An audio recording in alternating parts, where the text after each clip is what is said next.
Today, we're going to embark on a journey that's both profound and deeply personal.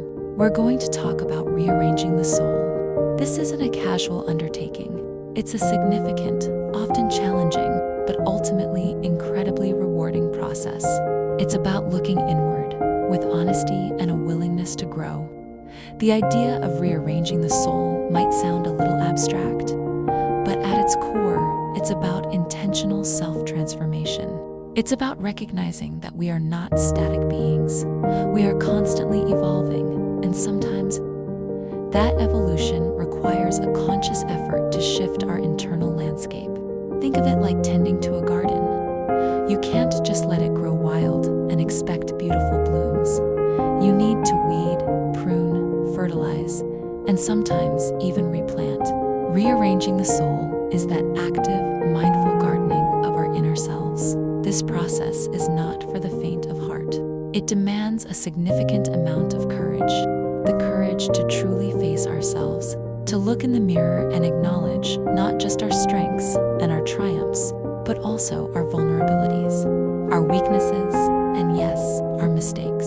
This is often the hardest part. We're naturally inclined to protect ourselves, to shield ourselves from pain, and admitting fault or recognizing areas where we've fallen short can feel like exposing a raw wound. But it's precisely in this vulnerability that the seeds of change are sown. Think about those moments when you've made a decision you later regretted, or when you've reacted in a way that didn't align with your values. These aren't failures. They are data points. They are opportunities to learn. Rearranging the soul means sifting through that data, understanding the underlying patterns, and choosing a different path forward. It's about moving from a place of unconscious reaction to conscious creation. We all have parts of ourselves that we don't particularly like. These are the aspects we tend to keep hidden, sometimes even from ourselves. They might be habits we wish we could break, thought patterns that lead us down unproductive paths, or emotional responses that feel disproportionate or unhelpful. These are the weeds in our inner garden, the overgrown branches that need careful attention. The act of acknowledging these parts, without judgment, is the first step in rearranging them. It's not about eradicating them entirely, but about understanding their origins, and then choosing to cultivate healthier, more constructive alternatives. This is where the opportunity to start over, to create a new version of ourselves, truly shines. Rearranging the soul isn't about erasing who you are. It's about refining and enhancing it.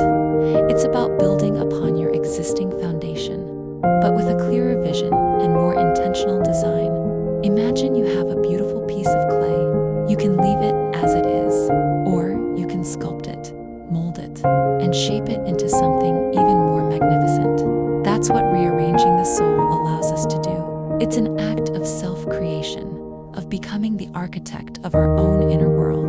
The process begins with self-awareness. This is the bedrock upon which all transformation is built. It involves paying attention to your thoughts, your feelings, your behaviors, and the impact they have on yourself and others. It's about asking yourself the tough questions. Why do I react this way? What beliefs are driving this behavior? What am I truly seeking? This isn't about self-criticism. It's about self-inquiry. It's about gathering information to inform your choices. One of the most common areas where we might feel the need for rearrangement is in our emotional responses. We might find ourselves easily triggered, prone to anger, or overwhelmed by anxiety. These are not inherent flaws. They are often learned patterns. Perhaps they were survival mechanisms developed in childhood, or responses conditioned by past experiences. Rearranging the soul in this context means understanding the roots of these emotions, learning to regulate them, and developing healthier coping strategies. It's about building emotional resilience so that life's inevitable challenges don't knock you off your feet, but rather provide opportunities for growth. Consider the stories we tell ourselves about who we are. These narratives, often formed early in life, can become deeply ingrained. If you've been told you're not good enough, or that you're destined to struggle, those stories can become self-fulfilling prophecies. Rearranging the soul involves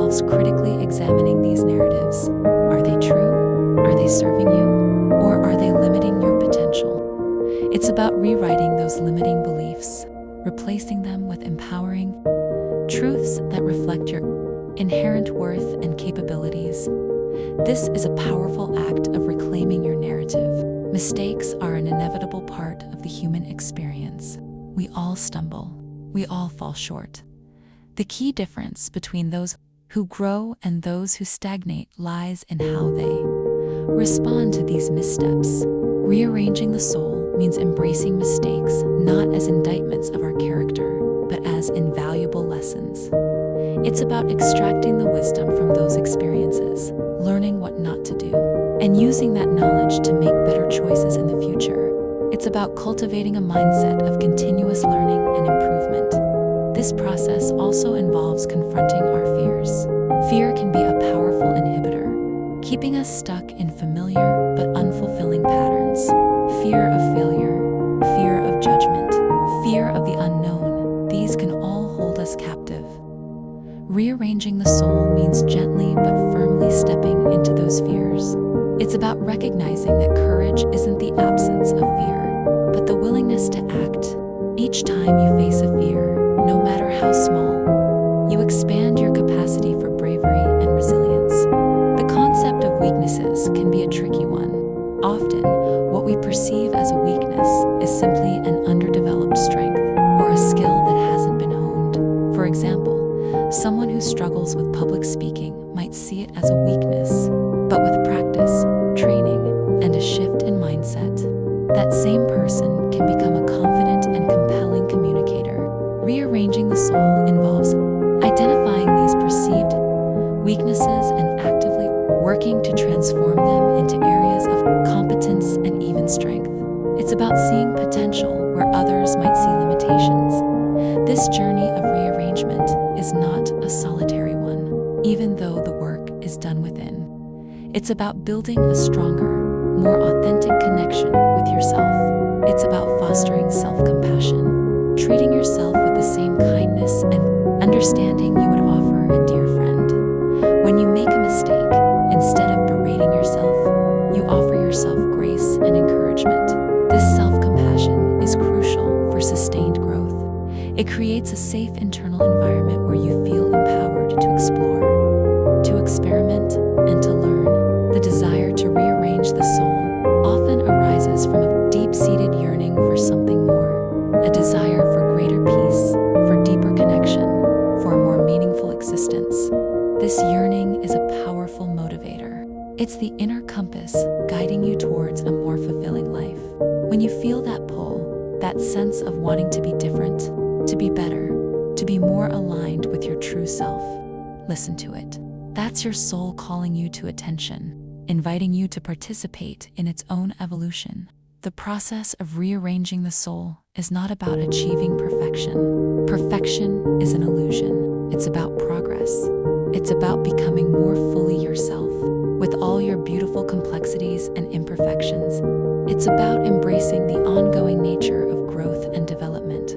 Life is a continuous unfolding, and rearranging the soul is about actively participating in that unfolding, shaping it with intention and purpose. Consider the impact of our environment on our inner state.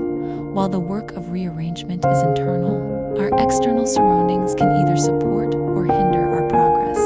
This might involve curating your social circle, choosing to spend time with people who uplift and inspire you, or creating physical spaces that promote calm and reflection. It's about making conscious choices that align with the person you are becoming. The courage required for this process is not a sudden burst of bravery, but a steady, persistent commitment. It's the courage to show up for yourself, day after day, even when it's difficult. It's the courage to be honest, even when the truth is uncomfortable. It's the courage to keep going, even when you feel like giving up. This consistent, quiet courage is what fuels lasting transformation. When we talk about admitting weaknesses and mistakes, it's important to distinguish this from self-flagellation. The goal is not to dwell in shame or guilt, but to learn and to move forward. It's about taking responsibility for our actions and their consequences, and then using that understanding to inform our future choices. opportunity to start over is not a one-time event. It's a recurring theme in life. Every day presents a new opportunity to make different choices, to approach situations with a renewed perspective. Rearranging the soul is about cultivating the mindset that allows you to seize these opportunities, to consciously choose growth over stagnation, and to embrace the potential for positive change. Think about the parts of yourself you hide. These might be insecurities, past traumas, or aspects of your personality that you fear will be judged. The act of bringing these hidden parts into the light, of acknowledging them with self-compassion, is incredibly liberating. It's like opening a window in a stuffy room. Fresh air can finally circulate. This integration of all parts of yourself, even the ones you've tried to suppress, leads to a more whole and authentic being. The process of rearranging the soul is deeply personal, and there's no one-size-fits-all approach. What works for one person might not work for another. The key is to find what resonates with you, what feels authentic to your journey. This might involve journaling, meditation, therapy, creative expression, or engaging in activities that bring you joy and a sense of purpose. Experiment, explore, and trust your intuition. The commitment to rearranging the soul is a commitment to living a more intentional and fulfilling life. It's about moving from a place of simply existing to a place of truly thriving. It's about actively shaping your inner world so that it supports your outer life, creating a harmonious and integrated experience. When we admit our weaknesses, we are not diminishing ourselves. We are humanizing ourselves. We are acknowledging that we are works in progress, and that's perfectly okay. This acceptance is the fertile ground for growth. It allows us to be open to learning and to receiving support. The mistakes we make are not defining moments. They are learning moments. They are opportunities to refine our understanding of ourselves and the world around us. By reframing our perspective on mistakes, we can transform them from sources of shame into catalysts for wisdom. The idea of creating a new version of ourselves can sometimes feel daunting. It might conjure images of a complete overhaul, a radical transformation. But often, it's the small, consistent shifts that lead to the most profound changes. It's about making conscious choices, one at a time, that move you closer to the person you aspire to be. Those parts of ourselves we don't like, the ones we hide, are often carrying important messages. They might be signals of unmet needs, unresolved pain, or unexpressed desires. By listening to these parts with curiosity and compassion, we can begin to understand what they are trying to tell us, and then address those underlying issues. Rearranging the soul is an ongoing practice, not a destination. It's a continuous process of self-discovery, self-acceptance, and self-improvement. It's about embracing the journey, with all its ups and downs, and finding joy in the unfolding of your own unique story. The courage to face ourselves is the foundation of all personal growth. It's about looking at our reflection with honesty, acknowledging our shadows as well as our light, and accepting ourselves fully. This radical self-acceptance is the prerequisite for genuine transformation. Admitting weaknesses is not an act of surrender, but an act of strength.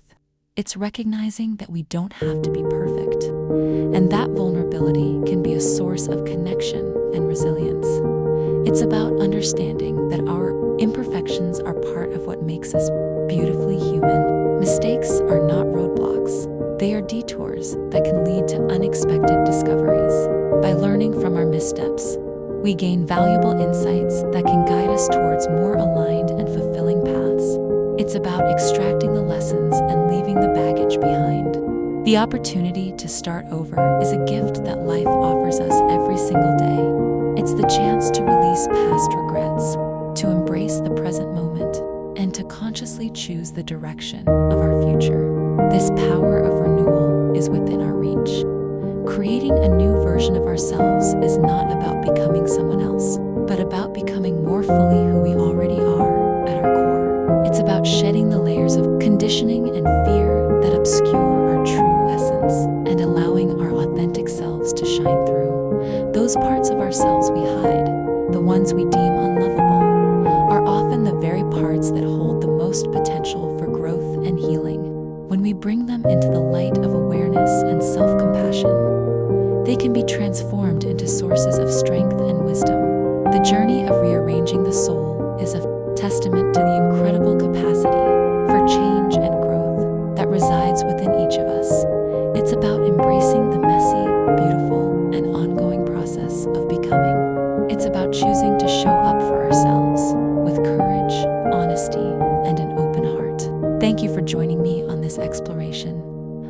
hope this conversation has offered you some valuable insights and encouragement for your own journey of remember, this is a process, and every step you take, no matter how small, is a significant